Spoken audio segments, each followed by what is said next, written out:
के एंड में, मतलब जैसे फ्राइडे के टाइम पे मैं ट्रेड लेना prefer most of the time इसलिए भी नहीं करता हूँ क्योंकि इन केस अगर गलती से पोजीशन होल्ड हो गई, पोजीशन रनिंग रह गई, तो अगले वीक में ना कोई नया व्यू नहीं होगा मेरा।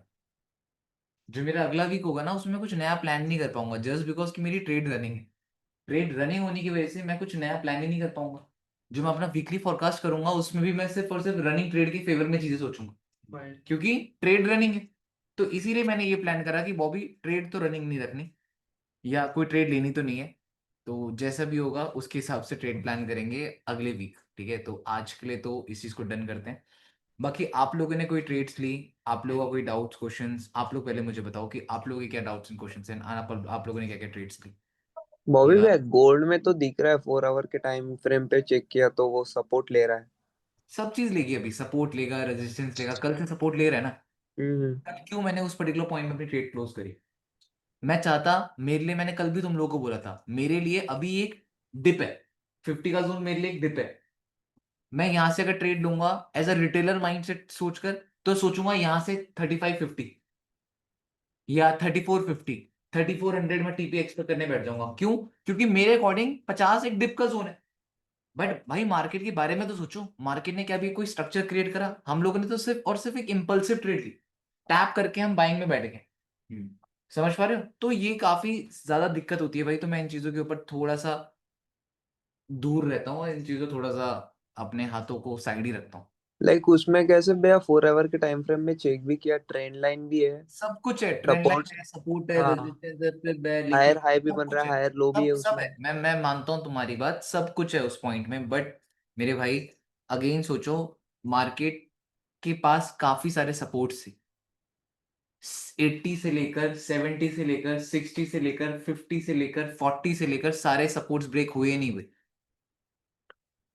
राइट है। सारे सपोर्ट्स ब्रेक हो रहे हैं, then why we have to go for a buy now? जब मार्केट के इतने लेवल्स ब्रेक हो रहे हैं, मार्केट कोई स्ट्रक्चर क्रिएट नहीं कर पा रही, तो फालतू में क्यों बाय करने बैठना दोबारा से? मैं again and again again and again again and again buy पे बाय करता रहूंगा तो मैं तो फंसूंगा ना यार। तो इससे बेटर है अवॉइड करो, मार्केट को टाइम स्पेंड करने दो, स्ट्रक्चर क्रिएट करने दो, मंथली क्लोजिंग आने वाली है। ये सारी चीजें हम नहीं सोचते। कोई मार्केट भग नहीं रही है, कोई ट्रेन छूट नहीं रही है आप लोगों की। मैंने उस दिन भी तुम्हें बोली थी, बात बोली थी ये चीज, कि ये मार्केट नहीं, ये जंगल है। जो ये कैंडल्स हैं ये हिरण है, और जो तुम हो, तुम शेर हो। समझना, ये कैंडल्स चलती रहेंगी, दैट मीन हिरण आते रहेंगे, मौके मिलते रहेंगे। शक्तियां तो ना खोई है तुम लोगों ने अपनी। तुम तो ये सोच रहे हो कि भैया बस मूव मिस ना हो जाए, मूव मिस ना हो जाए, डिप मिस ना हो जाए। जिस बंदे ने 50 की डिप सोची होगी, अभी वो उड़ चुका है नहीं उड़ चुका? उड़ चुका। जिस बंदे ने 80 की डिप सोची होगी, वो उड़ चुका है नहीं उड़ चुका? तो हर कोई बंदा भी उड़ रहा है, तो क्यों फालतू में ये सोचना कि भैया हमें डिप मिल चुकी है? डिप तो भाई यहाँ से मेरे को लगता है 2280 है, 32 समथिंग, 3280 है, 3300 है। काफी सारे जोन्स है अभी तो भाई मार्केट के बॉटम में। क्लियर हुआ है नहीं हुआ? तो थोड़ा इसीलिए इसलिए थोड़ा सा अवॉइड करो बस। हाँ, मेरे को आज एक काफी अच्छा सेटअप मिला था US30 में, तो US30 का एक सेटअप मैंने प्लान किया था। बाकी एक बार हैंड रेस करके मुझे बता दो कि क्या क्या क्वेश्चंस हैं, क्या क्या चीजें हैं लाइव चैट में। वन ट्रेड लॉस, कोई बात नहीं यार, एक ट्रेड लॉस होती है, चलता है। Sir how can join a tournament not show balance? Tournament तो ऐसा कुछ नहीं है अभी। ट्रेड फ्रेंजा का हम लोग एक ट्रेडिंग बैटल करवा रहे हैं, तो हाँ वो ट्रेडिंग बैटल आप लोग ज्वाइन कर सकते हो। और भैया, एग्जीक्यूशन सीरीज में डिस्काउंट दे दीजिए तो ले लूँ मैं। अभी बिगनर हूँ इसलिए बोल रहा हूँ। तुम तो मेरे कहते हो स्टॉप लॉस आएंगे, अब कहते हो वैसे। नहीं, ऐसा नहीं भैया। तो अभी मैं करवा दूंगा, मैं बोल दूंगा एक बार टीम को। बट अभी जो हम करवा रहे हैं अभी, लाइक कंपटीशन है, उसमें 15 दिन का कंपटीशन है ए मार्केट का। उसमें $100 डिपॉजिट्स करने हैं, और जो फर्स्ट विनर है उसको $350 मिल रहे हैं। प्लस जो हमारा अपकमिंग ट्रेड वॉर होगा, जैसे हम लोगों ने अभी रिसेंटली ट्रेड वॉर करवाया था, उस ट्रेड वॉर में पार्टिसिपेट करने का मौका मिलेगा। एंड उसके बाद हम लोग एक बूट कैंप करा रहे हैं, जैसे मनाली बूट कैंप कराया था ना हम लोगों ने, वैसे ही हम लोग एक बूट कैंप करा रहे हैं। तो वहां पे उसको फ्री में एक्सेस मिलेगा जो फर्स्ट विनर होगा। सेकंड विनर को 250, थर्ड विनर को $100 मिलेंगे। 15 दिन का ट्रेडिंग कंपटीशन है, तो जो सबसे ज्यादा प्रॉफिट जनरेट करेगा वो विनर होगा। और भाई ऐसे कंपटीशन से मैंने एक चीज तो नोटिस करी है, जो कम से कम ट्रेड्स लेता है। मैंने बहुत सारे लोगों को देखा है ऐसे कॉम्पिटिशन्स में, नहीं 10 10 20 20 30 30 डॉलर वाले बंदे वो फर्स्ट आते हैं। क्यों? क्योंकि आपने $100 डाले, आपको आपका मन होता है कि भाई मेरे को 500 600 बनाने हैं भाई। आप कंपटीशन के चक्कर में मत सोचो, आप खुद के साथ सोचो कि भाई आप अपनी स्किल किस लेवल से बिल्ड कर रहे हो। कंपटीशन को साइड रख दो। मैं तो अभी भी तुम लोगों को बोलूंगा कंपटीशन को साइड रखो, टोटली साइड रख दो। बस ये सोचो कि अगर तुम किसी $100 के अकाउंट में ट्रेड कर रहे हो तो तुम वहां पे कैसे डिसिप्लिन दिखाओगे। दैट्स इंपॉर्टेंट थिंग जो मुझे लगता है। और बाकी काफी सारे आप लोगों को उसमें वो मिल रहे हैं, फायदे मिल रहे हैं, तो आप लोग देख सकते हो, बता देना मुझे। बाकी हाँ ठीक है, अब बताओ कोई क्वेश्चन फिर भैया, मैं भैया हेलो भैया। कल का मेरा क्वेश्चन था फिब रिट्रेसमेंट का, वो पूछ नहीं पाया था। फिर ब्रिटिश में ना कॉन्सेप्ट कौन सा? भैया मैं ये पूछ रहा था कि मैं यूरो यूएसडी में ट्रेड करता हूँ, तो उसमें कई बार जैसे दिख रहा है कि अप ट्रेंड बना हुआ है और मार्केट 61 पे आ रही है, तो मैं ट्रेड पंच करने के लिए आता हूँ तो 61 के बाद क्या वो 78 से भी उठ जा रही है। ठीक है। तो और मैं स्टॉप लॉस रखता हूँ ओपनिंग क्लोजिंग के नीचे, जो नीचे लो बना हुआ है उसके। ठीक है। तो अब मैं जर्नल लिखता हूँ ना, तो मेरे को ये समझ नहीं आती कि क्या लिखूँ उसमें, कि 61 से अप गई कि 78 से अप गई, और नेक्स्ट टाइम अगर वेट करता हूँ 78 का तो वो 68 से ही चली जा रही है। देखो क्या चीज होती है, अगर आप यूरो यूएसडी देख रहे हो तो यूरो यूएसडी का मैं आपको एक्सप्लेन कर देता हूँ। आदित्य एफएक्स,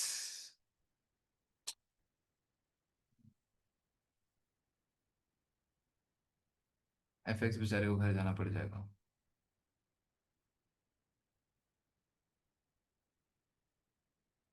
ठीक है, तो यार आप लोग यहाँ पे नोटिस करो, अगर आप यूरो यूएसडी ट्रेड करते हो और यूरो यूएसडी को आप फिर रिट्रेसमेंट के बिहाफ में ट्रेड प्लान कर रहे होते हो, ठीक है, आपकी कुछ लेवल्स हैं।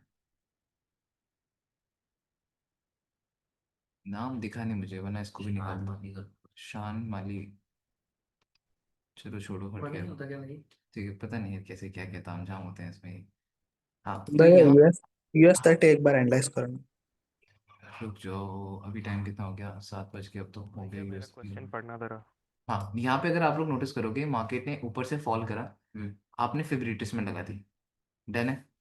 अब आपका क्वेश्चन ये है कि भैया 61 से आपने ट्रेड ली, क्लियर है, यही है, यही पॉइंट है। 61 से आपने ट्रेड प्लान कर दी, चलो ठीक है, अब स्टॉप लॉस से क्या दिक्कत है? ये भी स्टॉप लॉस की दिक्कत तो ओपनिंग क्लोजिंग के ऊपर रखा हूँ मैं, जो ठीक है, टॉप टॉप बना हुआ। कह रहे कभी अब कभी जैसे टैप हो कि जाता है। क्या भैया, जनरल में क्या लिखना है, कभी कभी टैप हो जाता है, ये बोल रहे हो? मैं ये पूछ रहा हूँ कि कभी कभी वो 78 से जाती है और कभी कभी 61 से ही चले जा रही है। अब मैं अगर वेट ठीक है, करता तो हूँ, अगर आप अच्छी वेट करने आप अपॉर्चुनिटी कहाँ है। पे लो। तो देखो यार, मैं तो हमेशा एक बात बोलता हूँ कि मार्केट है, बहुत बार 68 से चली जाएगी, बहुत बार 71 से चली जाती है। तो अब यहाँ पे है, मैं यहाँ पे फिब लगाता हूँ, मैं यहाँ से फिब लगा कर चेक करता हूँ, फिब रिट्रेसमेंट लगाई, मार्केट ने 61 काइंड ऑफ टैप करा, अब 61 से मार्केट गिर रही है, ठीक है। तो अब यहाँ पे क्वेश्चन मेरा ये है कि भैया मैं 61 का वेट करूँ या ऊपर 78 का वेट करूँ। अब मैं 78 का वेट करूंगा तो 61 से गिर गई, यही क्वेश्चन है ना। तो देखो, कभी भी मैं फिब रिट्रेसमेंट यूज करता हूं तो मैं फिब रिट्रेसमेंट इकलौता फिब यूज नहीं करता हूं। अगर मैं ट्रेड प्लान कर रहा हूं तो सिर्फ और सिर्फ फिब के बिहाफ में ट्रेड प्लान नहीं कर रहा हूँ कि यहाँ पे मेरे को फिब रिट्रेसमेंट दिखी तो मैंने बाय कर दिया, फिब रिट्रेसमेंट दिखी तो मैंने सेल कर दिया। लाइक यहाँ पे मेरे को फिब दिखी तो मैंने सेल मार दिया, यहाँ पे मुझे फिब दिखी तो मैंने बाय कर दिया, ऐसा कुछ नहीं होता, ठीक है। मैं proper logics, proper reasons, proper facts देखता हूँ, तब जाकर मैं प्लान करता हूँ। जैसे यहाँ से आपने फिब लगाई, यहाँ पे तो मार्केट ने काइंड ऑफ 38 ही टाइप करा, यहाँ पे तो मार्केट 61 तक भी नहीं आ पाई, यहाँ पे तो मार्केट काइंड ऑफ 38 से घूम गई। अब मैं, एक सेकंड रुकना, ठीक है, तो यहाँ पे मार्केट उतना भी नहीं कर पाई, यहाँ पे मैं देखूंगा तो मार्केट ने 61 के अराउंड ही मार्केट घूम गई, डन। यहाँ पे मैं देखूंगा तो मार्केट अगेन 61 से उठी, क्लियर है। अब मैं इन पॉइंट्स में क्या यूज करता हूँ, देखो अब समझाता हूँ। अब जिस पॉइंट में मार्केट यहाँ पे थी, यहाँ पे मैंने अपनी फिब लगाई होगी। अब जब मैंने यहाँ पे अपनी फिब लगाई तो मैंने यहाँ पे अपने सारे कॉन्सेप्ट्स लगाए, ये मैंने फिब ड्रॉ करी, 61% फिब रिट्रेसमेंट हुआ। तो मैं यहाँ पे लोअर टाइम फ्रेम में जाकर ये चेक करता हूँ कि क्या यहाँ पे कोई रिवर्सल क्रिएट हो रहा है।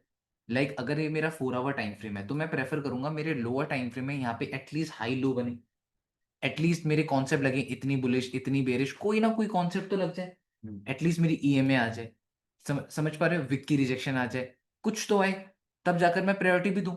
अब जैसे यहाँ पे है, अब मैं यहाँ पे ये नोटिस करूंगा कि ये मेरा कौन सा जोन था, 61% फिब रिट्रेसमेंट, यस और नो? क्या ये मेरे हायर टाइम फ्रेम का 61 था? मैं एकदम से 61 में आ जाए मैं बाय सेल नहीं करता हूँ अनटिल एंड अनलेस मुझे वहां पे हाई लो ना दिखे। क्योंकि देखो मार्केट के फिब रिट्रेसमेंट्स क्या होते हैं, ये मेरा बुल मूव है, ये मेरे फिब रिट्रेसमेंट्स है। मार्केट 38 से भी उठ सकती है, मार्केट 50 से भी उठ सकती है, मार्केट 61 से भी उठ सकती है, मार्केट 78 से भी उठ सकती है। मुझे कैसे पता कि 38 से उठेगी, मुझे कैसे पता 50 से उठेगी, मुझे कैसे पता 61 से उठेगी?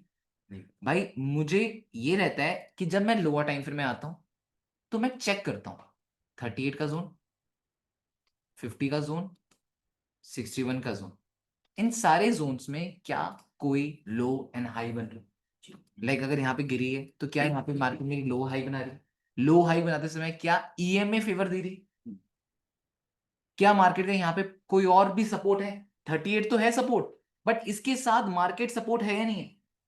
क्या यहाँ पे अनवांटेड है? क्या ये एक साइकोलॉजिकल नंबर है? क्या यहाँ पे कोई ट्रेंड लाइन आ रही है? मतलब मैंने फिब देख लिया, it's a good thing, but उसके अलावा भी तो मैं 100 चीजें देखता हूँ। मैं इकलौता फिब के बिहाफ में ट्रेड नहीं प्लान कर देता हूँ कि भाई फिब दिख गया 38 दिख गया बाय मार दो, फिब देख लिया 38 दिख गया सेल मार दो, नहीं। अब यहाँ पे है मार्केट ने 61 टैप करा तो मैं ये नहीं करूंगा कि 61 को देखकर सीधे सेल मार दूंगा, नहीं। यहाँ पे कैंडल डाउन आई, मेरे को दिखा अगर इतनी बुलिश होती तो ब्रेक कर देती। अब मैंने क्या बोला, मैं क्या क्या चीजें चेक करूंगा, नियर बाय सपोर्ट रेजिस्टेंस है या नहीं। अब यहाँ पे मेरा क्या नियर बाय सपोर्ट रेजिस्टेंस था? अगर ये कैंडल इतनी बुलिश होती तो 61 से रिजेक्शन लिया, ये कैंडल अगर इतनी बुलिश होती तो ब्रेक कर देती। अब मुझे लगता है, मुझे है कि चांसेस बॉबी यहीं से सेल मार दे तो मैं यहीं से सेल मार दूंगा, स्टॉप लॉस हाई के अबव में रख दूंगा। अदरवाइज मैं स्टिल वेट कर सकता हूं। अगर यहाँ पे मार्केट नीचे गिर गई तो मेरे को अब हाथ लगाने का मौका नहीं मिला। मार्केट गिर गई, मार्केट ऊपर दोबारा से आई, अब यहाँ पे मार्केट ने काइंड ऑफ क्या बना दिया, डबल टॉप। मुझे ये पता लग गया ये हाई था, देन ये क्या बना, मार्केट कहां पे है, रेजिस्टेंस के नीचे। मुझे पता लग गया कि भाई मार्केट डबल टॉप बना रही है, मुझे पता है हाई टाइम फ्रेम का 61 है, तो मैं यहां से सेल करना प्रेफर करूंगा। अब क्या मैंने यहाँ पे सिर्फ और सिर्फ 61 का परसेंट फिब रिट्रेसमेंट यूज करा, या मैंने यहाँ पे अपने सारे फैक्ट्स एंड लॉजिक्स लगाए? मैंने अपने सारे फैक्ट्स एंड लॉजिक्स लगाए ना, तब जाकर तो मैंने उस चीज को यूज करा। अब ऐसे ही मान लो मेरे पास मार्केट आती है ये वाले पॉइंट में, ये हमारा 61% फिब रिट्रेसमेंट होगा कुछ, अभी देख लेते हैं, चेक कर लेते हैं।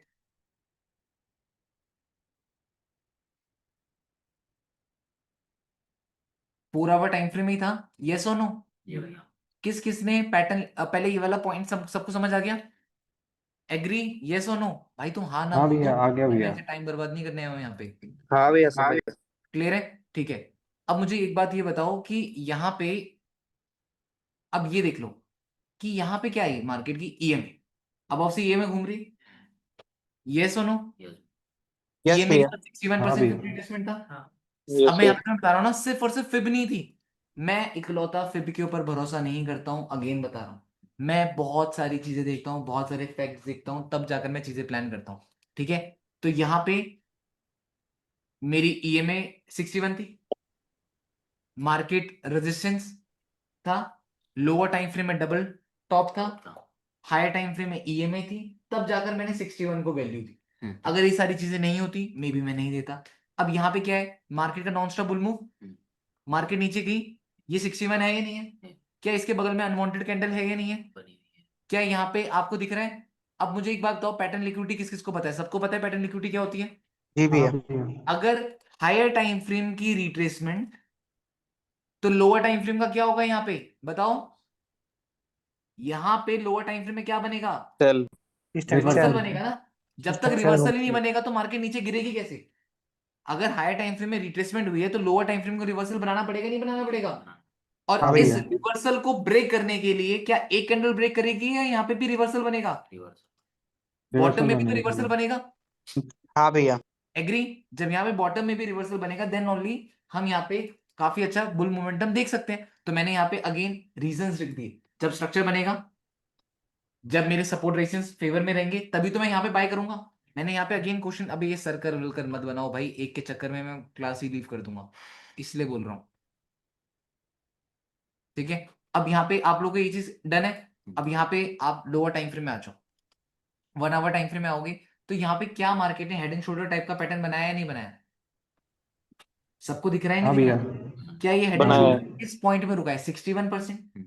जब ये हेड एंड शोल्डर 61 पॉइंट में रुका है, तो यहां से आपको क्या क्लियरिटी होती है कि मार्केट 61 को टैप कर रही है, बट सपोर्ट में क्या बन रहा है? रिवर्सल। रिवर्सल कहां बनता है, सपोर्ट या रेजिस्टेंस? सपोर्ट पे हो रही है। सपोर्ट रिवर्सल बुल ट्रेंड में होता है, सपोर्ट में। ठीक है, बट जो ये हेड एंड शोल्डर है, ये तो रेजिस्टेंस में बनता है ना, बट ये बन कहां पे रहा है?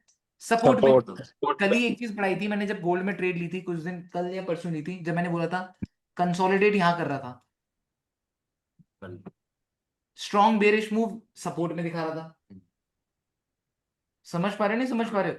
कंसोलिडेशन यहां करनी चाहिए थी, बट कंसोलिडेशन करी यहाँ पे, ब्रेकआउट जहां दिखाना चाहिए था वहां ब्रेकआउट नहीं दिखाया। तो यहाँ पे भी मार्केट ने सेम ये चीजें करी।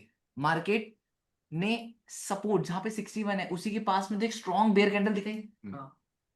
आप इसके लोअर टाइम फ्रेम में आओ, आपको और क्लियरिटी होगी। 61 के पास में मार्केट के गिचट पिचट हो रही है, डन है ही हाँ नहीं है? भैया। आप इसके अभी भी कंफर्मेशन नहीं मिली, मैं अगेन आपको बोलूंगा, अभी भी हमारे पास यहाँ पे कंफर्मेशन नहीं है। मेरी जो मेजर कंफर्मेशन होगी शायद से वो इस ब्रेकआउट के बाद इस रीटेस्ट में हो। क्यों? क्यों अब समझना, स्ट्रक्चर चेंज हुआ या नहीं हुआ? ईएमए फेवर में आई या नहीं आई? मैंने क्या बोला, हाँ सिर्फ भैया। 61 के बिहाफ में ट्रेड नहीं लूंगा, स्ट्रक्चर होना चाहिए, ईएमए होना चाहिए, लिक्विडिटी कॉन्सेप्ट लगनी चाहिए, कुछ तो लगे। अब यहाँ पे क्या ट्रेंड कंटिन्यूएशन लिक्विडिटी है? क्या यहाँ पे डबल बॉटम दिख रहा है तुम सबको? हाँ भैया। क्या इस डबल बॉटम का रीटेस्ट दिख रहा है? हाँ भैया। मेरी डबल बॉटम का रीटेस्ट दिखा या नहीं दिखा? नेकलाइन दिखी तुम लोगों को, नहीं दिखी? एग्री? डबल बॉटम दिखा, नेकलाइन दिखा, और मैं क्या इस डबल बॉटम इस नेकलाइन के बिहाफ में ट्रेड ले रहा हूं या 61 के बिहाफ में ले रहा हूं? 61 के बिहाफ में। जब 61 था तब जाकर मैंने इसको प्रायोरिटी दी, और क्या मैंने स्ट्रेट अवे इसको प्रायोरिटी दी? नहीं, दोनों चीजें आपस में कंबाइंड है। इकलौता 61 के हिसाब से बाय नहीं किया, यहाँ पे बाय किया तो पूरा स्ट्रक्चर बनने दिया, और अगर ये स्ट्रक्चर रैंडम बनता तो मैं तो वैल्यू नहीं देता। बात समझ पाए या नहीं समझ पाए? अब यहीं पे मैं लाइन हाँ चार्ट दिखा भैया। दूं तो तुम्हें यहाँ पे दिख रहा होगा डबल बॉटम बना हुआ, और ये जो डाउन आया था वो नेकलाइन लिक्विडिटी ग्रैब करने आया था। तो समझ पा रहे हो, ये एंट्री पॉइंट था आप लोगों के लिए काफी अच्छा एंट्री पॉइंट होगा ही नहीं होगा? हाँ भैया। फिर अगेन तुम्हारे लिए लोअर हाई विथ रिट्रेसमेंट लग जाएगी। कैसे? चेक कर लो। अगर ये कैंडल अभी विक बनी है तो कुछ टाइम पहले ये जब रनिंग होगा, उस टाइम पे रनिंग के टाइम पे क्या होगा, एक रेड कलर की कैंडल होगी या नहीं होगी? उस टाइम हाँ पे तो भैया। रेड कलर की कैंडल होगी ना। बस समझ जाओ फिर, रेड कलर की कैंडल क्या शो कर रही है? एक स्ट्रॉन्ग बेरिशनेस, बट वो नेकलाइन टैप कर रही है। तो मैंने 61 को यूज किया, but on behalf of structure, random नहीं यूज किया मैंने। क्लियर है नहीं है भाई? ये चीजें बहुत ज्यादा मैटर करती हैं। अब यहाँ पे क्या होता है ना, हमारे अंदर एक चुल होती है, कीड़ा है अंदर सबके, कि वो बस उकसाता है कि भाई तू ट्रेड ले ले, मिस हो जाएगा। अगेन बता रहा हूं भाई, कभी भी जंगल में शेर को डर नहीं होता कि उसका वो भूखा रहेगा। उसको पता है वो भूखा नहीं रह सकता। क्यों? क्योंकि उसके पास स्किल है। अगर शेर के पास स्किल नहीं होती, आपको सिर्फ और सिर्फ, जो सर्कस का शेर होता है ना, वो हमेशा डर में रहता है कि मालिक आएगा खाना देगा, मालिक आएगा नहीं तो खाना नहीं मिलेगा, इसलिए तो मालिक की चाटता है वो। समझ पाए नहीं समझ पाए? वो मालिक के आगे क्यों घूमता फिरता है जंगल का शेर, वो वहां का जो सर्कस का शेर? क्योंकि उसको पता है उसको आता कुछ नहीं है, वो टेलीग्राम के भरोसे है। जैसे आप लोग, सही बात है कि बॉय भैया ट्रेड देंगे तो हम लेंगे, तो जोकर का शेर मत बनो ना, जंगल का शेर बनो। स्किल होनी चाहिए, कहीं भी छोड़ दो तुम्हें, तुम अपना शिकार कर लोगे, बस जानवर होने चाहिए वहां पे। और तुम्हारे कहने का मतलब, तुम्हारे पास डेटा एंड फोन होना चाहिए, तुम कहीं भी शिकार कर सकते हो मार्केट का। दैट्स इट, सिंपल ही चीज है। क्लियर हुआ या नहीं हुआ? डन? हाँ भैया। क्लियर हो स्किल गया। के ऊपर फोकस करना, ठीक है ना? क्लियर है। जोकर का शेर मत बनना। अब यहाँ पे क्या हुआ, मार्केट डाउन आई, डन। ये स्ट्रॉन्ग कंसोलिडेशन हो रही थी। क्लियर है? ये सारी की सारी स्ट्रॉन्ग कंसोलिडेशन कहाँ पे हो रही है? 61। एग्री? अब Agreed. 61 के बुल मूव आया एंड देन यहाँ पे क्या हुई? रिट्रेसमेंट हुई। काफी अच्छी रिट्रेसमेंट है, ईएमए टैप हो गया, बट मेक श्योर अगर तुम ईएमए के बिहाफ में ट्रेड ले रहे हो, 61 के बिहाफ में ट्रेड ले रहे हो, यहाँ पे 61% रिट्रेसमेंट था, ईएमए मार्केट की टैप हुई, तो क्या तुम सिर्फ और सिर्फ इस ईएमए के नीचे एसएल रखोगे या 61 के नीचे एसएल रखोगे? 61 के नीचे क्लियर है या नहीं है? ठीक है। 61. अब आप Clear. ये देख लो, अगर आपने स्पेस दिया रखा तब जाकर तो आप बचे ना। समझ पा रहे हो नहीं समझ पा रहे हो? तो तब जाकर मार्केट में हाँ मोमेंट भैया. क्या है? नो डाउट ये सेटअप गलत नहीं था। क्यों? कंसोलिडेशन के बाद आपने यही सेटअप पास में, आपने जो क्वेश्चन पूछा था किसी भाई ने कि कभी लेता हूं तो गलत होता है, कभी लेता हूं तो नहीं होता, अब जैसे देखो, आपने पहले जो हमने पहले सेटअप लिया था उसमें भी तो यही करा, नेकलाइन का रिटेस्ट हुआ था, इतनी बेरिश होती, ब्रेक करती, ईएमए आपके फेवर में, सब चीज आपके फेवर में, तब जाकर तो बाय मोमेंटम आया। बट इस बार क्या हुआ? मार्केट ने और लिक्विडिटी लेने चली गई। जब मार्केट और लिक्विडिटी लेने गई तो तुम्हें ऑलरेडी पता है कि नेक्स्ट लिक्विडिटी कहाँ पे है, तो तुमने उस चीज के ऊपर ध्यान दिया एंड देन अगेन मार्केट में क्या आया? Buying momentum. यस और नो? हाँ अब भैया. अगेन यहाँ पे जब बाय मोमेंटम आया था, ये मार्केट डाउन आई थी, तो क्या रिट्रेसमेंट हुई या नहीं हुई? अब यहाँ पे मैं एग्रेसिव क्यों जाऊं जब मुझे पता है कि एक कैंडल ट्रेंड चेंज नहीं कर सकती? नहीं कर तो ये सकती. क्या हुआ? ये क्या एक रनिंग रेड कलर की कैंडल होगी या नहीं होगी? हाँ भैया. हाँ क्या भैया इस होगी। रनिंग रेड कलर की कैंडल को मैं फिर रिट्रेसमेंट कंसिडर कर सकता हूँ? हाँ भैया. उस टाइम पे तो 61 टैप करनी है। अगर ये 61 था तो क्या ये मेरा ओपनिंग क्लोजिंग है? हाँ भैया. हाँ भैया हाँ। मेरा ओपनिंग क्लोजिंग भी हो गया, मेरा फिब रिट्रेसमेंट भी हो गया, और इसकी भी बड़ी फिब रिट्रेसमेंट मेरी हायर टाइम फ्रेम की, ईएमए फेवर में, सारी चीजें हैं, लिक्विडिटी मेरे फेवर में, सब कुछ मेरे फेवर में, तब क्यों नहीं बनेगा सेटअप? लो लो लो लो एंड देन बस। समझ रहे हो नहीं समझ रहे हो?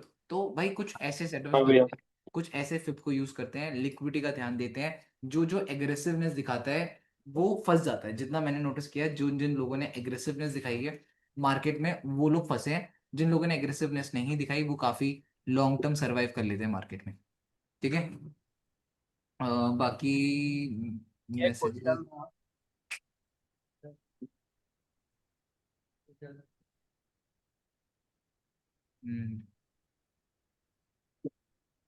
हेलो. है भैया, whole chart is liquidity. Bobby भैया भैया. लिक्विडिटी कैसे फाइंड करें? लिक्विडिटी के कुछ कॉन्सेप्ट हैं जो मैंने बता रखे हैं, तीन चार पांच, तीन टाइप की लिक्विडिटी होती है, trend continuation, opening closing and pattern liquidity. ये लिक्विडिटी के टाइप्स होते हैं, आपको पढ़ना पड़ेगा उस चीज के लिए। बॉबी भैया एक क्वेश्चन था मेरा बताओ। कि आप कैसे प्लान करते हो अपनी ट्रेड को, मतलब कितनी कंफर्मेशन आप मैक्सिमम लेते हो और कैसे अपनी ट्रेड को पूरा अच्छे से प्लान करते हो. मतलब मैं कैसे अपनी ट्रेड कंफर्म करता हूँ, कितनी कंफर्मेशन लेता हूँ? अभी तो मैंने तुम लोगों को बताया कि मैं कंफर्मेशन कैसे लेता हूँ। सबसे इंपॉर्टेंट चीज़ है मेरी कोई भी ट्रेड की कंफर्मेशन, मेरी कोई भी ट्रेड के सब पीछे के रीजंस क्या होते हैं? मेरा फोरकास्ट। अगर मैं ओवरऑल बात बताऊं कि मेरे कोई भी ट्रेड्स की सबसे इंपॉर्टेंट चीज ही मेरी लाइफ का क्या है? मेरा फोरकास्ट। जो मैंने फोरकास्ट किया है उसमें मैं बहुत शांति के हिसाब से प्लान करता हूँ, क्योंकि वहां पे मैं स्ट्रक्चर के ऊपर बात करता हूँ कि स्ट्रक्चर बनना चाहिए, लेवल्स होने चाहिए, जोन्स होने चाहिए, तब जाकर मैं वो चीज प्लान करता हूँ। क्लियर है या नहीं है? भैया. ठीक है। हाँ भैया बताओ। आवाज आ रही है. बताओ।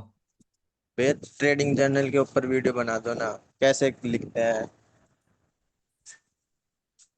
देखो एक काम करते हैं, अब देखो ये चीज, अब वही है ना कि मैं तो अपनी अपनी तरफ से वैल्यू दिखाऊंगा, मैं अपनी तरफ से एफर्ट्स दिखाऊंगा, बट वही है कि तुम्हारे सामने से तुम्हारी तरफ से क्या एफर्ट्स आ रहे हैं मेरे को ये नहीं पता लगता। ठीक है।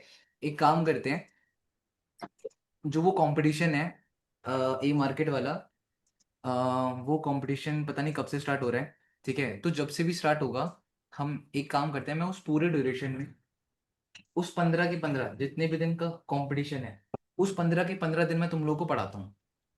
एक प्लान करते हैं ये, जिससे तुम सबको भी पता लगेगा कहाँ पे तुम गलतियां कर। समझ पा रहे हो? रेगुलर बेसिस में मैं अकाउंट अपडेट तुम लोगों की पूछता हूँ, नाइट में हम लोग जूम मीटिंग करते हैं। ठीक है।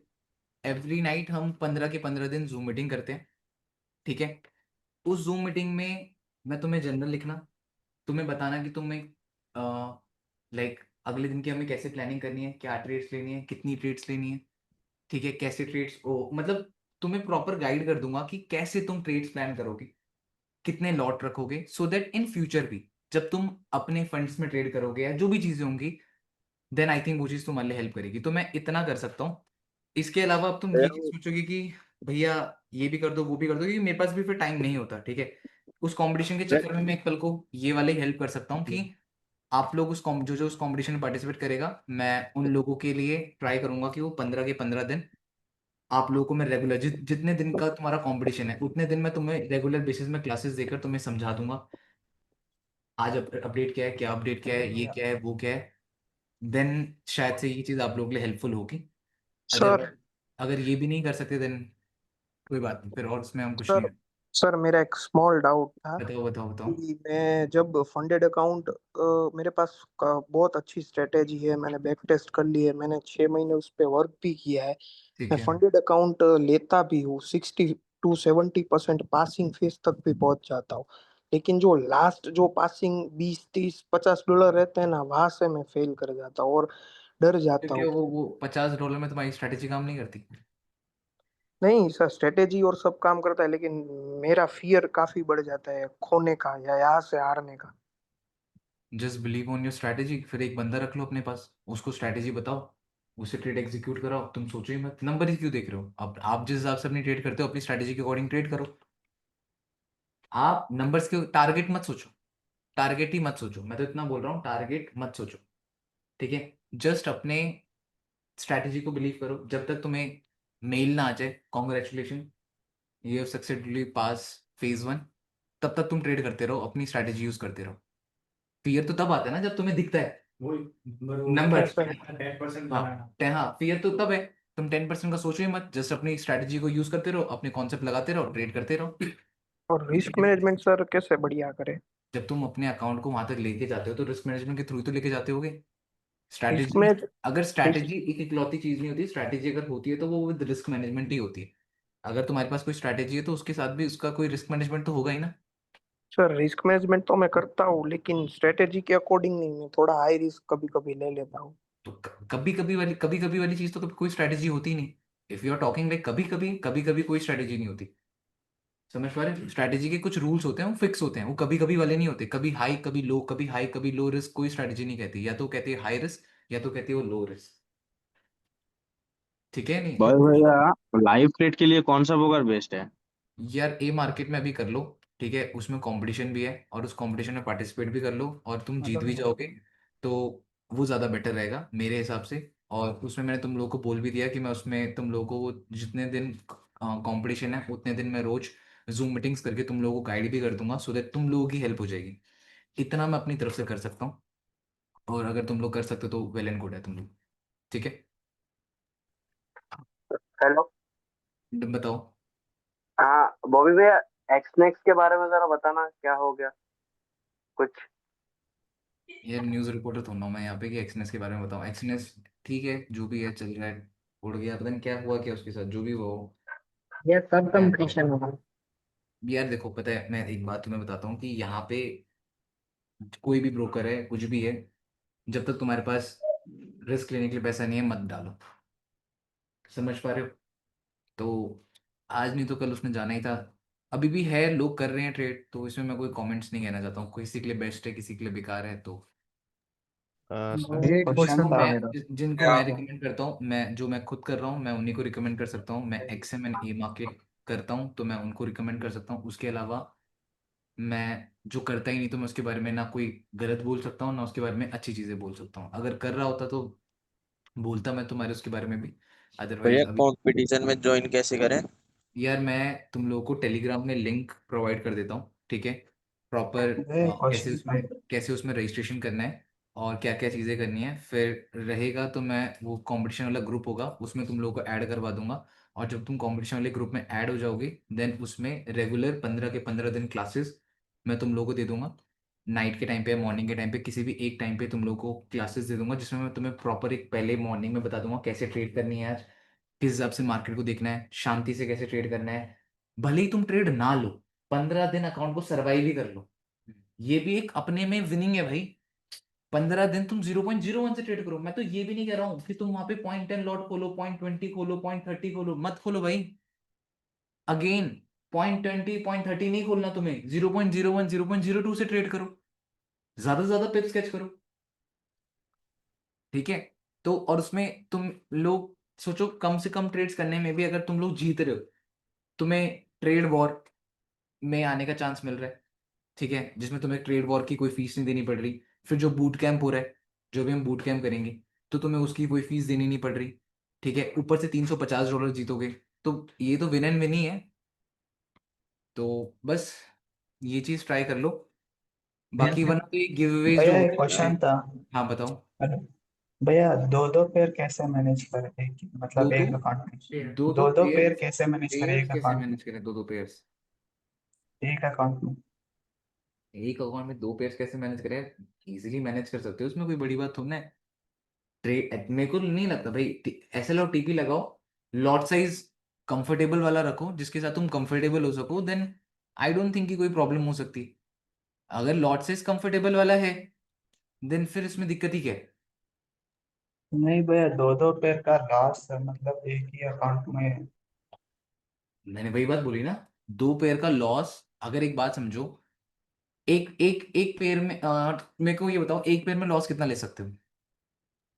2% मैक्सिमम। एक ट्रेड में लॉस कितना ले सकते हो, मुझे बस ये बताओ, एक दिन में। 2% भैया, 2%। देन ट्राई करो कि एक ट्रेड में 1% रिस्क लो। सिंपल सा कॉन्सेप्ट है, एक ट्रेड में 1% रिस्क लो, दूसरी ट्रेड में 1% रिस्क लो, टोटल 2% रिस्क हो गया। तुम्हें डर क्यों हो रहा है? क्योंकि तुम एक ट्रेड में दो, दूसरी ट्रेड में दो, टोटल 4% रिस्क ले रहे हो, इसलिए तुम्हें डर है। अब दोनों में 1-1% रिस्क लो, डर ही गया। यार चीजें तुम्हें खुद पता होती हैं, तुम अगर दिमाग लगाओगे तो तुम्हें सारी चीजें खुद ही पता होती हैं, बस समझना भैया नहीं जा सकते। वो जोकर, भैया वो सर्कस का $100 शेर के बनना अकाउंट पे चाहते हैं। किस रिस्क मैनेजमेंट से काम करो? क्या कह रहे हो?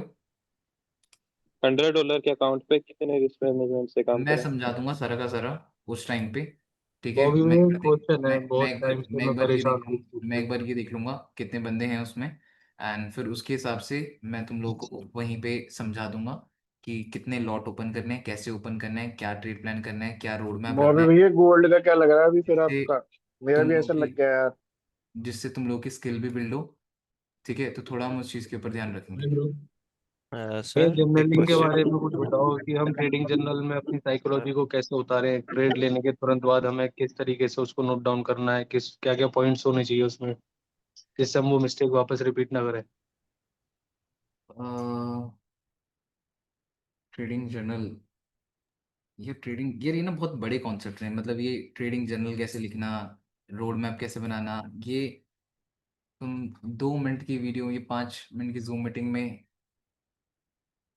तो ये आप ही हेल्प कर सकते हैं। तो मैंने कहीं इसको सर्च भी किया, लेकिन कहीं मेरे को ये मिला ही नहीं इसका तोड़ कि मैं किस तरीके से अपनी ट्रेड को राइट डाउन करूं, कैसे अपनी साइकोलॉजी को नोट डाउन करूं, क्या फियर था या फिर जो भी ग्रीड था, वो सब मैं उसको किस तरीके से उतारूं कि मैं आगे उसको रिपीट ना करूं अपनी मिस्टेक को। देखो भाई, मैं ये चीज़ बोलूंगा, इसका आंसर तो मेरे पास भी नहीं है अभी। जो ये ट्रेडिंग जर्नल लिखना होता है, ये सब चीज़ें करनी होती है भाई, ये एक ऑफलाइन इन्वायरमेंट में ही हो पाता है। जब तुम लोग साथ बैठोगे, जब तुम लोग, मतलब मैं ऐसे कैसे तुम्हें बता दूंगी ये जर्नल लिखना है, ये करना है, वो करना है। मैं तो ऐसे बता दूंगा जैसे आप लोग का डेली फोरकास्ट करो, ये लिखो कि आज क्या व्यू है तुम्हारा, ठीक है, क्या तुम सोच रहे हो, क्या प्लान कर रहे हो, जो एसएल हुआ, जो टीपी हुआ, वो लिख लो। मैं तो अभी अगर एक्सप्लेन करना पड़ा तो मैं ऐसे एक्सप्लेन करूंगा यहाँ पे। बट जब तुम लोग रहोगे, पास रहोगे, जब मैं सुनूंगा कि अच्छा आज के जनरल लिखा, इसमें क्या ही गलती करी, क्योंकि जनरल कोई एक दिन का खेल थोड़ा ना है।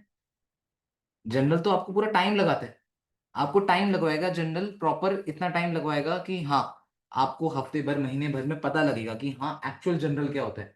एक बारी में जनरल में परफेक्शन कोई नहीं ला पाता, जनरल तो टाइम लेता है, ठीक है। बट हाँ, एक चीज जो मोटी मोटी बताऊं, जनरल में जो सबको पता है यार, अपनी गलतियां क्या लिखनी होती है उसमें। अपना फोरकास्ट करो कि आज तुम्हारा व्यू क्या है, आज तुम क्या ट्रेड प्लान करने वाले हो, क्या तुम्हारा सेटअप है, क्या लॉजिक्स है।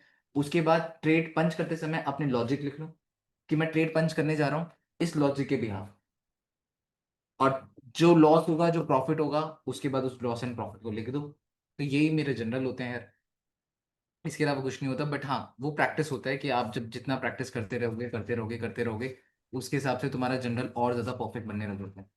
बाकी भैया अभी फिर मंडे के लिए कोई स्ट्रेटेजी आपने सोची है मंडे में? मंडे के लिए यार अभी वीकली फोरकास्ट करूंगा, अभी वीकली फोरकास्ट किया नहीं मैंने, जब क्लोजिंग होगी तब और मैं ये क्वेश्चन था मेरा पूछूं। भाई। पहले तो यार मैं ये बोलना चाहूंगा, कल मैं रात से ट्राई कर रहा हूँ भाई, मेरे को आज जाके नंबर मिला है आपका, ये ज्वाइन करने वाला। सीईटी बुक हो गई थी। कौन सा नंबर? मतलब ये क्लास वो मतलब जैसे ही ज्वाइन करता हूँ तुरंत 100 बंदे हो जाते हैं। हम्म। तो मैं ये पूछना चाह रहा था भैया, जैसे फंडेड अकाउंट में जैसे मान लो मैं 1% रिस्क कर रहा हूँ हर ट्रेड के अंदर, तो हम्म। मेरे को डायरेक्ट 1:2 बुक करना चाहिए, या फिर मतलब पार्शियल बुक करते करते 1:3 ऐसे 1:4 करूँ क्या? आपके हिसाब से क्या अगर बेस्ट रहेगा? आपको अगर अपने 1:2 के सेटअप में श्योरिटी है, आपको पता है आपके 1:2 के सेटअप्स काफी अच्छे वर्क करते हैं, देन 1:2 पे ही स्टिक रहो, 1:1 में मत आओ जब तुम्हें कॉन्फिडेंस है अपने सेटअप के ऊपर। बट हाँ, अगर कॉन्फिडेंस नहीं है अपने सेटअप पे, फिर तो हम्म। आपका 1:2 आ जाए, आप उसमें निकल जाओ। सर भैया आप मेरा एक मतलब डाउट पर्सनली था क्या सर। करते हो? आप हम्म 1:2 पे डायरेक्ट निकलते हो या फिर आप होल्ड करते हो? डिपेंड करता है मेरी ट्रेड्स के ऊपर कि ट्रेड का टीपी लॉजिक रीजंस क्या है। ठीक है, मेरे ट्रेड के पीछे डिपेंड करता है कि कोई कोई ट्रेड होते हैं जो 1:5 की भी होती हैं, तो कोई ट्रेड होती हैं जो 1:1 की होती हैं, तो कोई ट्रेड होती है जो 1:2 की होती है, तो टोटली डिपेंड करता है मेरे ट्रेड्स के ऊपर। ठीक है। और भैया सीटीसी करने का सबसे बेस्ट वो क्या रहता कॉस्ट है, टू मतलब कॉस्ट 1:? कॉस्ट टू कॉस्ट मैं प्रेफर नहीं करता, कॉस्ट टू कॉस्ट बहुत रेयर होता है कि मैं कॉस्ट टू कॉस्ट प्रेफर करूँ। लाइक जब ट्रेड लिए है तो माइंड में रख रखा है लॉस होगा, जब मैं ट्रेड लेता हूँ तो सबसे पहला क्वेश्चन ही माइंड में ही आ जाता है कि भाई लॉस तो हो ही सकते हैं, और जब लॉस की पहले से तैयारी कर ही ली है, देन फिर कॉस्ट टू कॉस्ट क्यों करना। बट हाँ, अगर अगर मान लो जब सारे कॉन्सेप्ट अगेंस्ट जा ही रहे हैं, जब मार्केट उस टाइप से बिहेव कर ही नहीं रही है, देन फिर मैं कॉस्ट टू कॉस्ट कर लेता हूँ। जैसे मान लो अगर मैं यहाँ पे सेलिंग प्लान कर रहा हूँ और मार्केट आधा एक घंटा लगाते ही यहीं पे कंसोलिडेशन में, मुझे दिख रहा है कि अब मार्केट बॉटम से हाई राइज ना रहा है, जो मैंने सोचा था वैसे मार्केट नहीं बिहेव करी, तो मैं निकल जाऊंगा। ठीक है, तो वो टोटली डिपेंड कर लेता है उन चीज़ों के ऊपर। 43। सर भैया बायस कैसे पता करें कि फ्राइडे को, वीकेंड के बाद जो मंडे होता है उस पे डिसाइड कैसे करें? मार्केट एनालिसिस मैं कैसे? वीकली कैंडल को एज अ 5 मिनट्स कैंडल देखता हूँ। मैं ये देखता हूँ कि weekly candle as a 5 minutes की कैंडल है, और उसको एज अ 5 मिनट्स देखकर मैं ट्रेड प्लान करता हूँ फिर, कि वीकली कैंडल को एज अ 5 मिनट की कैंडल एक्सपेक्ट करता हूँ कि ये वीकली कैंडल नहीं, ये 5 मिनट की कैंडल है, और वीकली कैंडल को ये सोचता हूँ कि अगली 5 मिनट की कैंडल कहाँ बनेगी, दैट्स इट। ये प्रेडिक्ट करता हूँ ये कि सर सब सब पेयर्स में ये चलेगा ना प्रिडिक्ट करना? सब में ये चीज़ चलती है। ओके। भैया मेरे को फंडेड अकाउंट के साथ गोल्ड लाइव में अकाउंट ट्रेड कर गोल्ड में सकते हैं। क्या कह रहे हो? फंडेड अकाउंट के साथ लाइव अकाउंट ट्रेड कर सकते हैं। फंडेड अकाउंट के साथ लाइव अकाउंट ट्रेड कर सकते हैं, हाँ क्यों नहीं कर सकते यार, लोग तो करते हैं, हर कोई करता है फंडेड प्लस लाइव। सिर्फ और सिर्फ फंडेड पे कोई बिलीव नहीं करता, और ना सिर्फ और सिर्फ लाइव में। लाइव वाले वैसे फंडेड को बिलीव इतना ध्यान देते नहीं, बट फंडेड और लाइव दोनों करना बुरा नहीं है, करना चाहिए आप लोगों को। एटलीस्ट लाइव से कुछ पैसा बनता तो रहे, वो ज़रूरी भी है। भैया भाई मेरा जैसे कि क्वेश्चन था। जो कंपटीशन होगा ना, तो उसमें लोगों के जो टॉप पे आएंगे उनके पिप्स देखे जाएंगे या उनका प्रॉफिट देखा जाएगा कितना परसेंट बना हुआ है? भाई मैं तो ये बोलूँगा कि आई थिंक उसमें देखा तो प्रॉफिट ही जाएगा, बट स्टिल जिन लोगों ने, मेरे को लगता है जो लोग सबसे ज़्यादा पिप्स कैच करेंगे ना, जीत वही जाएंगे। क्योंकि क्या होता है, अगर मैं लॉट तुम्हें बोल रहा हूँ कि ट्राई करो कि 0.01 0.02 से लॉट से ट्रेड करो, ठीक है, तो तुम अपना डिसिप्लिन बना रहे हो, तुम अपनी स्किल बना रहे हो। खुद सोचो उस 15 दिन में 0.01 0.02 से ट्रेड करके अगर तुम कंपटीशन ना जीतो, तुम $50 बना लो, तो 12 दिन में 15 दिन में अगर तुमने वो $50 बनाए, तुम कंपटीशन नहीं जीते, बट तुम्हारी जेब में 5-6 हज़ार रुपये तो आए। ये सोचो, उस पूरे 12 दिन में 15 दिन में तुमने सीखी चीजें तो सीखी। ये भी तो सोचो ना, सिर्फ जीतने के लिए मत सोचो, हारने के लिए सोचो। अगर तुम हार जाओगे तो क्या होगा, बुरे से बुरे में क्या होगा। मैं तो ये बात बोलता हूँ, क्योंकि हम लॉसेस के लिए पहले कभी सोचते ही नहीं है, तभी जाकर हमें बुरा लगता है। तो ये सोच रहा हूँ कि बुरे से बुरा क्या होगा, अगर हारोगे तो क्या होगा, कितना कुछ सीखने को मिलेगा हारने के बाद। हाँ वो तो है। ठीक है, तो बस ये प्लान करो, बाकी मैं तुम लोग को टेलीग्राम में लिंक विंक भेज दूंगा, बता दूंगा भैया कैसे क्या बूट करना है, कैंप कैसे। उत्तराखंड का बनाओ। आकाश भाई बस वही है। ओहो गिर गया US30। करो भैया प्लान। बस आकाश Hey भाई Bobby, बस I यही like to प्लान है। add something. Can I do? ठीक है, तो US30 तो काफी सही गिर गया। बताओ भाई, कोई बोल रहा है कुछ? हाँ, I like to add something, maybe कुछ लोगों का help हो जाएगी उससे. So many people is asking about risk management and trade journal. So my experience is risk and reward ratio is just to filter the trade. You need to plan your exit first. That's what my learning is. क्योंकि मुझे लगता है कि market 3Ws पे काम करती है, what, when और वेयर. व्हाट मार्केट में क्या हो रहा है, व्हेन मैं कब एंटर करूंगा, और वेयर मैं एग्जिट कब करूंगा. For me risk and reward ratio is just a filter. अगर उसमें 1:3 मिनिमम नहीं आ रहा तो वो मैं ट्रेड नहीं एग्जीक्यूट करता. हमारे यहाँ मेजोरिटी जो है वो अपना एग्जिट प्लान ही नहीं करती है. So that is the biggest failure in the trading which people face. मतलब आप दैट्स कह माई रहे हो लर्निंग. 1:3 लेके जाना चाहिए. नहीं, वो मेरा फिल्टर है. मैं जब अपनी ट्रेड प्लान करता हूँ तो मेरा एग्जिट और एंट्री प्लान होता है, और अगर मेरा एग्जिट मुझे 1:3 नहीं दे रहा, वो मेरा ट्रेड फिल्टर है. वो मैं ट्रेड को एंटर ही नहीं वो करता, आपकी स्ट्रैटेजी है ना फिर वहां पे. क्योंकि वो आपकी एग्जिट के ऊपर स्ट्रैटेजी. कोई बात ही नहीं करता है. मतलब आप पूरा यूट्यूब उठा के देख लो, सारे एंट्री मॉडल पे बात करते हैं, एग्जिट मॉडल को एग्जीक्यूट ही नहीं करते. So that is the biggest failure in trading for me. क्योंकि ये अगर मार्केट आपको देने के पर्सन लिए टू बैठी हुई है पर्सन, ये टोटली 1:21 का person risk to and person, reward, और आप टोटली 1:3 पे पर्सन टू बाहर हो पर्सन, रहे हो, तो पर्सन टू पर्सन मैटर करता है टोटली. कि मेरे मेरे अकॉर्डिंग हमें स्टॉप लॉस के ऊपर ज्यादा बेटर सोचना चाहिए अगर आपको लॉन्ग टर्म लर्निंग के बारे में सोचना है. अगर आपको stop loss learning is your risk management, not how you plan your trade. But नहीं, बट when you देखो planning the अभी हम exit, stop that loss is के how ऊपर you बात plan the trade. नहीं शकीब भाई, अभी हम लोग स्टॉप लॉस के बारे में प्लान कर रहे थे कि हमें कैसे अपने चीज़ों को प्लान करना है, कैसे अपने चीज़ों को जो भी हमें प्लान करना है, रिस्क मैनेजमेंट कैसे हमें प्लान करना है. तो उसके लिए जो मुझे लगता है सबसे इंपॉर्टेंट चीज़ है वो है स्टॉप लॉस.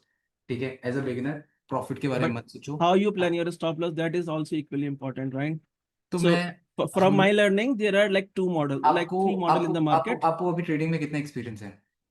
मुझे 3 साल का है. तो आप अभी करते क्या हो? मैं I'm a by profession I'm a programmer. I also message you, like if you want to have me on as a guest on your stream, I can happily like share my knowledge with your community.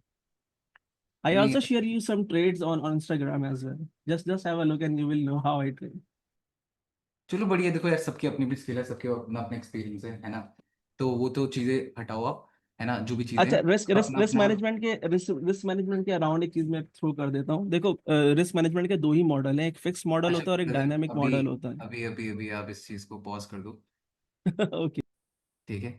तो चलो guys, फिर इस चीज़ को यहीं पे wrap up करते हैं. ठीक है. अभी वीकेंड है, तो वीकेंड के टाइम पे आप लोग ट्राई करना कि जितना कम से कम हो, कम से कम ट्रेड्स प्लान करना अभी. बाकी जो वीकली फोरकास्ट होगा मैं उसका आपको अपडेट कर दूंगा, और जो कंपटीशन का है मैं आपको उसका भी अपडेट कर दूंगा. डन है. तो फिर डन. भैया आपको बहुत बहुत बधाई बी के लिए। Oh, thank you so much भाई. Thank you. डन. ओके. भैया हेवन ऑफ ट्रेडर्स का लिंक डाल दो। Heaven of traders hot group? नहीं नहीं, वो तो डिफरेंट ग्रुप है. हॉट ग्रुप डिफरेंट ग्रुप है. मैं जो भी कंपटीशन में पार्टिसिपेट कर रहे होगे मैं उन लोगों का अलग से ग्रुप बना दूंगा, एंड उसमें फिर मैं जितने दिन कंपटीशन होगा उतने दिन मैं तुम लोगों को क्लासेस देकर तुम लोगों को समझा दूंगा प्रॉपर. ठीक है. भैया बी भाई का जो कलर कौन